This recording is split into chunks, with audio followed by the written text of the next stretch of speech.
Good day everyone! So for today's video, samahan nyo kami guys manood ng movie. So bali ngayon guys, nandito kami sa SM Central at kunti lang naman yung tao sa mga oras na to. So first thing first, bili muna tayo ng ticket. So ito yung mga movies na available for today. So namimili na kami sa mga oras na to. At fast forward, ito na, namili na kami ng upuan at shake enroll yung napili namin kasi yung ibang movies, masyado na ang gabi matatapos kapag yun yung pinili namin. Gusto sana namin yung Call Me Mother at Bar Boys, kaso gabi na talaga matatapos kaya next time na lang siguro. Bale guys, ito yung mga movies na available for today. So parang lahat naman ng mga movies goods at talagang maganda yung cinematography, yung production.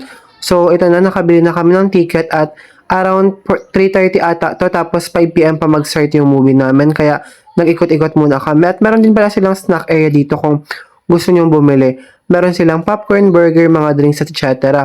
So, yan yung mga prices if gusto nyo makita. So, ayan, picture taking daw ng tickets. Tapos ito guys, yung mga bawal at pwede na dalhin sa loob ng cinema, tapos may pre-bottle din.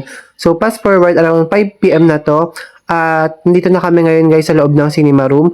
So, ayan, ganito yung sura pala ng cinema. So, bali first time ko lang manood ng movie kasi parating nag-aabi lang sa Netflix or yung sa mga libre lang.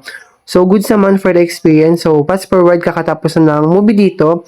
At okay lang naman, maganda yung cinematography, productions, yung mga acting ng mga characters, ng mga artista. At ayun, napauwi na kami. Thank you for watching.